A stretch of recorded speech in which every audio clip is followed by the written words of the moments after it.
We're excited today to interview Mr. Ron Gantt. Ron has spent his career helping organisations create the conditions for human flourishing at work. He's a lifelong learner with 18 years experience in safety management system safety, human factors, resilience engineering, and organisational leadership and leadership. With a passion for creating processes that bring out the best in people, tapping into the creative problem solving we all have to do with the complex problems we face. He also heads up as the director of Reflect Consulting Group and the editor of Safety Differently, working closely with Mr. Sidney Decker.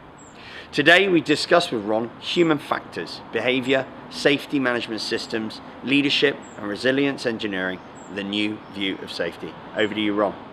Right, Mr. Ron Gantt, welcome to beautiful Houston, Texas for the HSE North America Congress, and we're delighted to interview today yourself for HSE Network and talk about some pressing subjects that I know you're passionate about with your organization and your background and of course your career. So we're going to discuss with you today, Ron, some of the challenges around human factors, behavior, safety management systems, leadership and resilience engineering, and sort of the new view of safety. So the first question I wanted to ask you, you're probably well aware that and know that safety has reached a plateau in improvement. There's certain safety statistics that have been provided by HSE, the HSE, show how major incidents have stayed the same. And the question is how we learn from other major industries like aviation, like the nuclear sector, and look to how tasks and I guess equipment are set up to reduce the potential for mistakes.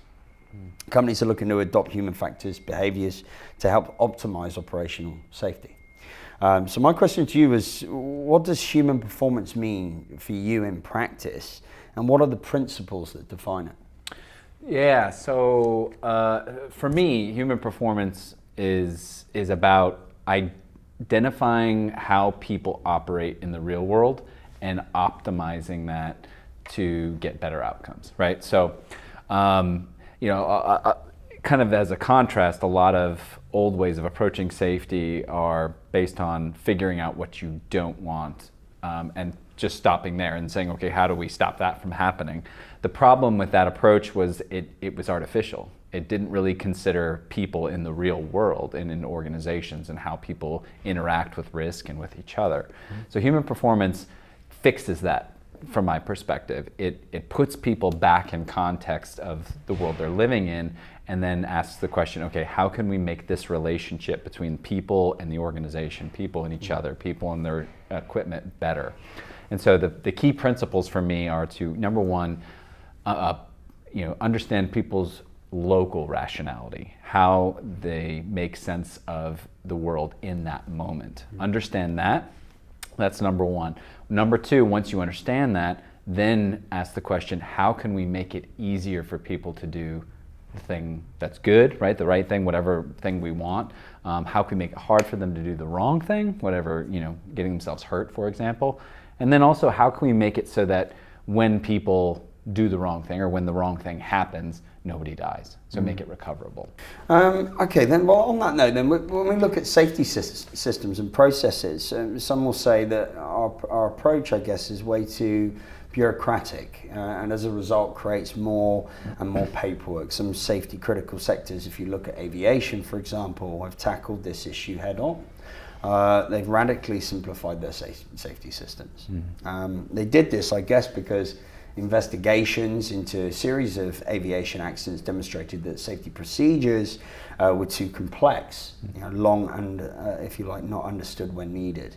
But, so with that in mind, what can we learn perhaps from the aviation industry and other high-risk sectors? And second to that, if you don't mind me asking, will the next generation of employees, millennials, Gen Zs, for example, engage with our paper-driven processes? So first off, what we can learn from the aviation sector, I think, one thing that you just pointed out is they do have a lot of procedures, and they can be obviously very complex because the aviation system is very complex. But it's often, or at least there's thought given to, okay, is this procedure actually adding value? It's not just a procedure for the sake of a procedure, right?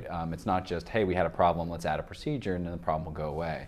A lot of aviation operators are really thinking hard about, okay, how can we enable people to operate successfully.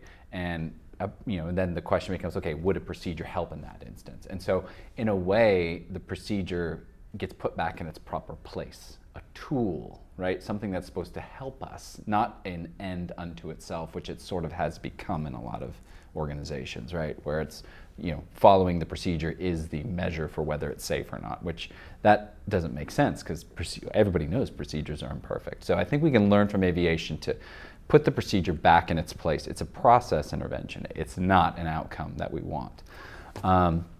To the second point, it's really good. I mean, we're going to have to really think differently about how people interact with our procedures and our processes and our systems as new technologies are coming in. I mean, it blows my mind. We have generations coming in that don't know a world without the internet. That have never seen a telephone that has a cord in it. It's just bizarre, right? Yeah. And that's a real life thing. It's going to have real world consequences, right? So if we come at safety management like we did in the past, we may actually be inadvertently setting ourselves up for failure. And it's not going to be good enough for us to say, well, it worked for us, therefore it must work for them. That's just not going to be the case, right? We can get frustrated at that all day long, or we can start asking the new generations, what do you need? What would help you, be more effective or use this process or whatever, you know what I mean? It's really more collaboration, I think, is what we need. We're no longer a paper pushing industry then. Yeah, hopefully. Yeah, don't tell the tree industry. They're going to be upset. Absolutely. All safety professionals, I guess, have heard of the Heinrich applied his ideas. The famous Heinrich triangle, I believe. So that amongst other current safety programs, because obviously I know you're quite heavily involved in the Safety Differently build for the website and editor-in-chief. So, other safety programs, we've got, behavioral-based safety, we've got zero harm or zero anything, so forth, which, vigorously promoted by consultancies all the time and adopted by firms and safety professionals. Do you think these theories are bogus, and do we need to introduce a more evidenced approach to safety? I mean, we live in a world of aggressive digitalization and transformation. It's picking up pace every second, every day. How do you embrace this in our plans and I guess use it to our benefit? Yeah.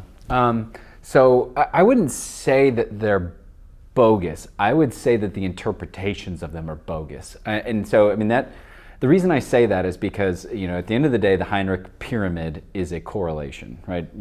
There's X number of minor events and you're going to have a smaller number of major events. That's just going to be normal life, right? And the problem is when we say that correlation is a relationship, right? That, okay, I can now predict how many fatalities I'm going to have based upon how many minor injuries I'm going to have. And that's just not true. And so you can say that, I'm going to have a lot more minor events and smaller number of major events, but the question then becomes, what do we do with that information? And at the end of the day, there's not much you can do without diving into the details, getting into the particulars of what are these events that we're having, and what are the conditions that are surrounding those events. To me, that's the big question, because sometimes I feel like in the safety space, we get lost in the abstract and we start, Heinrich's wrong and Heinrich's right and all this. And really at the end of the day, the question then becomes, okay, what events are we actually talking about? Does, how many times we have people rolling their ankle have a predictive value on how often we're going to blow up our plant? No, of course not. Then the numbers, whether they're true or not is irrelevant. It's not going to help me make better decisions. And that, at the end of the day, is the question. What theories are going to help us make better decisions? I'm a big believer when it comes to theories that it's not about whether they're accurate, it's about whether they're useful. What's actually going to help us do better in the future? Because all theories they have a context in which they make sense. So I think we need to start asking, okay, when does that make sense and when is it not applicable? That's a better question as to whether it's accurate or not, if that makes sense. Ron, I thank you so much for coming in. Thank you pleasure. For doing the interview with Thanks HSC Network, and can't wait to see you in Portugal, Lisbon. Yeah, it'll be fun. Portugal's awesome. Fantastic. Thank you.